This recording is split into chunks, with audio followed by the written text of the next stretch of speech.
At the beginning of the story, we see a prison in Siberia, where a large number of German soldiers are lined up.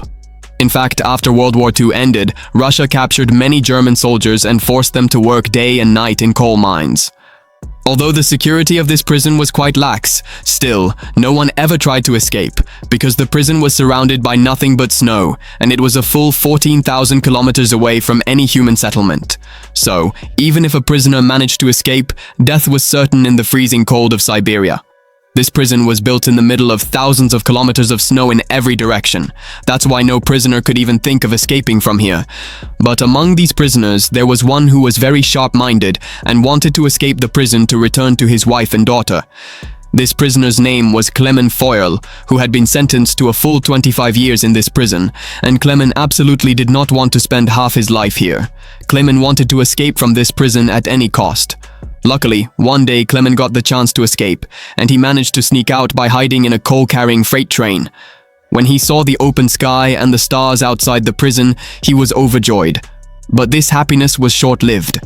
After traveling a short distance, the freight train was stopped, and when Clement peeked outside, he saw a Russian soldier standing in front of him with a gun pointed at him. Unfortunately, Clement was caught here, and for the crime of escaping, he was locked up in an open-air cell. The cold was unbearable, and the rain at night made Clement's condition even worse. He wasn't kept in that cell for just a few hours, but for a full 2 days. After 2 days, the next morning, the prison warden came to him, took him out of the cell, and didn't torture him at all. He simply said, "Your companions are eagerly waiting for you."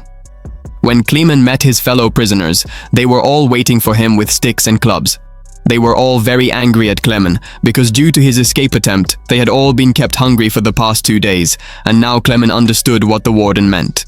Now Clement understood why the warden had said that his companions were waiting for him. As soon as the other prisoners saw Clement, they attacked him and beat him up badly. Clement was so badly injured in this beating that he had to be admitted to the prison hospital. The doctor in this prison was also a German prisoner. As soon as Clement regained consciousness, he told the doctor that he wanted to try escaping from the prison once again and needed his help. The doctor was amazed at Clement's courage, that even after enduring so much, he was not ready to give up. The doctor explained to him that escaping alive from this prison was impossible, and even if he managed to escape, he would die in the freezing cold outside. But the truth was, if he didn't escape, his death was certain anyway, because the coal mines where they worked had very high levels of carbon, which entered their bodies through the air and caused deadly diseases like cancer. That's why the doctor told Clement that he should try to escape from the prison one last time. After that, the doctor gave Clement all his warm clothes, shoes, and all the necessary supplies, and also told him that Russian soldiers hid their food near the railway lines. Along with this, he gave Clement a gun so that he could protect himself. In fact, the doctor had collected all these things beforehand because he too wanted to escape from the prison. But a week earlier, he had found out that he had cancer and didn't have more than a month to live. Now he gave Clement a lunchbox and said, "If you survive, please deliver this lunchbox to my family and tell them that I am no longer in this world." Once again, under the cover of night, Clement escaped, but this time he decided to travel on foot instead of by train. After walking all night, he kept walking even in the morning because he was afraid that Russian soldiers might catch him. When the warden found out in the morning that Clement had escaped from the prison, he went straight to the doctor's room to interrogate him. But before he arrived, the doctor had taken his own life because he knew that after hearing about Clement's escape, the warden would torture him to death. After this, the warden sent several Russian soldiers to search for Clement and ordered them to bring him back alive. But even after many days of searching, there was no trace of Clement. Clement's stroke of luck was that, because the snowfall had started, his footprints were gradually being erased, making it difficult to track him. Now, everyone began to believe that Clement must have frozen to death in this cold. But the warden refused to accept this because he knew that Clement was very strong and would not give up so easily. That's why he ordered the search to continue. On the other hand, we see Clement, who was moving forward with full determination, braving the snowstorm.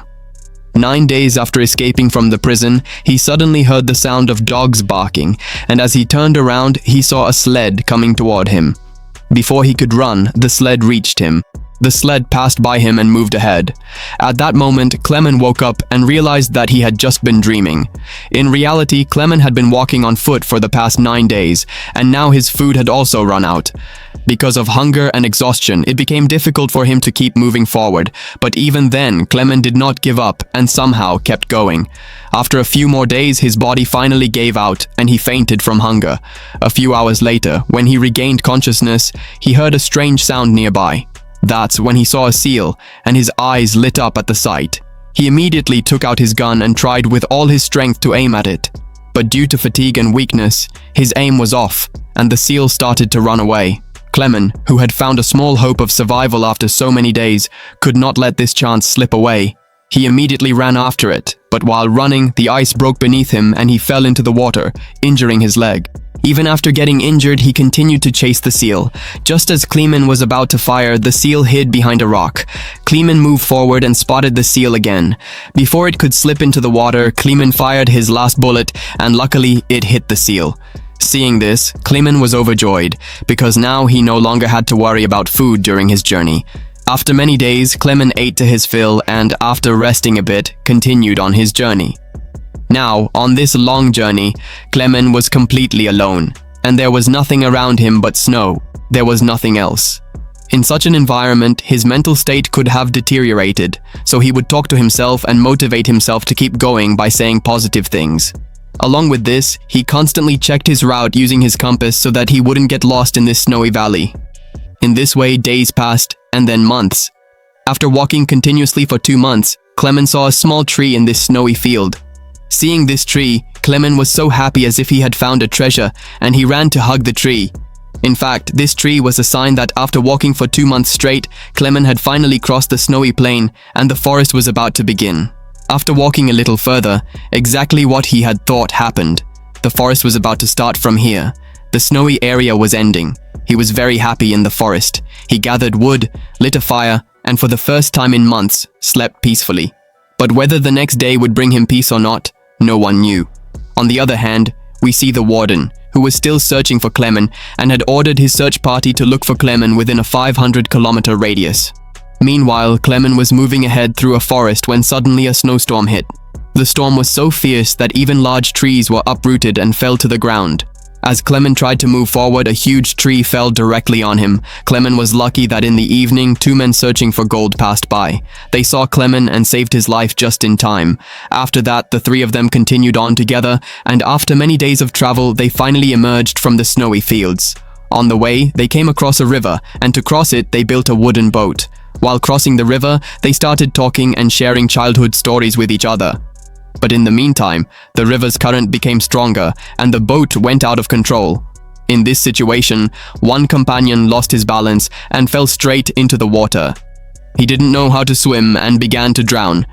Seeing this, Clemen jumped into the water and somehow managed to bring the man to the shore, saving his life. Meanwhile, their other companion left the 2 of them to drown and went ahead alone. That second companion was very greedy. He thought the 2 of them must have died, and out of greed, he kept his friend's gold for himself.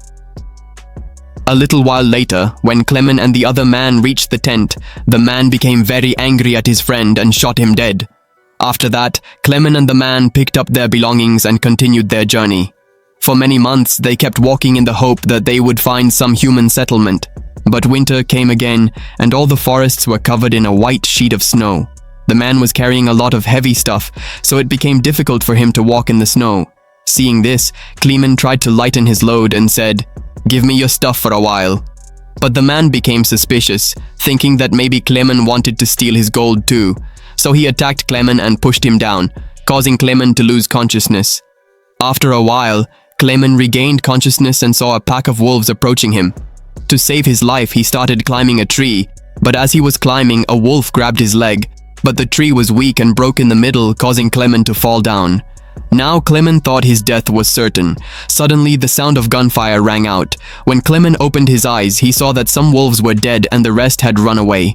In fact, local hunters had come and saved his life. They took him to their village, where the villagers treated him. After years of struggle, Clemen had finally reached a human settlement. Seeing people made him extremely happy. He stayed in the village for several days, and the people took great care of him. One day, a letter arrived in the village, and it was from none other than the warden himself. It said that a German soldier had escaped from our prison, and if anyone gave him shelter, they would be called a traitor. Now, even though he didn't want to, Kleeman had to leave the village because if he didn't, the warden would punish the villagers as well. Before he left, the villagers gave him food supplies and a hunting dog. Now, on this long journey, Kleeman had a companion, so he no longer felt lonely. The two of them walked together for many days. Along the way, they saw a lumber mill, and the dog, searching for food, ran towards it. Kleeman went inside the mill to save his dog. There, the workers recognized Kleeman and took him to the owner. Kleeman told the owner his entire story, which made everyone feel sorry for him. They fed him and put him on a train going to Germany. Kleeman was happy that he would soon reach home, but he didn't know that the mill owner had informed the warden about him. Now, the warden was waiting for him at the station with his soldiers, but before reaching the station, Kleeman saw the Russian soldiers from a distance and, seizing the opportunity, jumped off the train and escaped. Unfortunately, the Russian soldiers saw him and started chasing him. Kleeman quickly crossed the tracks, but suddenly, out of nowhere, the warden appeared in front of him. Seeing this, Kleeman's heart sank because now he felt that all his years of effort had gone to waste.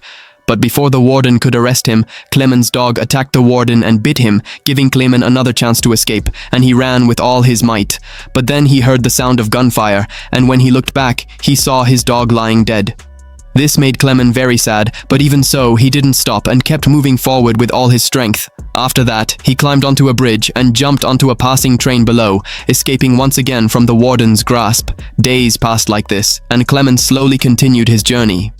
Before he knew it, the year 1952 had arrived, and it had now been 7 years since Kleeman escaped from prison. At that time, he was in Central Asia, wandering around a village fair. At the fair, he saw all sorts of food and drinks. He wanted to eat, but he had no money. So, with a heavy heart, he moved on. Just then, he noticed two girls selling pancakes at the fair. Kleeman wanted to eat those pancakes, but the poor guy didn't have a single penny in his pocket. So feeling disappointed, he started to walk away. But then, one of the girls took pity on him. She broke off a piece of pancake and gave it to Kleeman. At first, Kleeman felt a bit awkward, but then he thanked the girls and ate the pancake. Now, at this fair, there was also a Jewish man who saw all of this. After that, Kleeman went to a church, and this man followed him into the church as well. He arrived there. Actually, this man had also once been a prisoner, so he didn't hand Kleeman over to the police and instead tried to help him. After that, he took Kleeman to his home, where after many years, Kleeman shaved and returned to his old appearance. Then the man gave Kleeman a new passport so that he could cross the Russian border and reach Germany. Kleeman was very grateful to this man. Before leaving, Kleeman thanked him and set out towards the Russia-Germany border. A few weeks later, Kleeman reached the Russian border and showed his passport to the Russian soldier stationed there. Here, Kleeman was afraid that the soldier might recognize him or catch his fake passport, but fortunately, nothing like that happened, and the soldier allowed Kleeman to cross the border. Seeing this, Kleeman was so happy that he couldn't stop himself from laughing. Now, finally, he arrived at the bridge. He reached the bridge, and as soon as he crossed it, he would be in his own country, Germany. But just as he got halfway across, a bright light shone in his eyes, and when he opened them, he found the warden standing in front of him. When Kleeman looked back, he realized he was still on Russian soil, which meant the warden could still arrest him. At this point, Kleeman's heart broke because all his years of effort were about to go to waste. But then something happened that even Kleeman hadn't expected. The warden stepped aside and allowed him to go forward. At first, Kleeman couldn't believe it, but he gathered his courage and moved ahead. In fact, the warden was deeply inspired by Kleeman's will to survive and his bravery. That's why he didn't arrest Kleeman and let him return to his homeland. And then the warden said to him, "This fight was just between two soldiers, me and you won it. Go, live your life." Finally, Kleeman crossed the border and reached his country, Germany. After that, he got close to his home, where he saw his daughter and wife. A little while later, when both of them left the house to go to church, Kleeman followed them to the church. He entered the church. However, Kleeman still hadn't called out to his daughter because she always hoped that one day her father would return. When his daughter turned around, she recognized her father and ran to hug him. After so many years, seeing Kleeman alive, his wife's happiness knew no bounds. Finally, the three of them embraced each other, and with that, this film based on a true story came to an end. I hope you enjoyed today's story. If you liked this video, please give it a like and subscribe to the channel.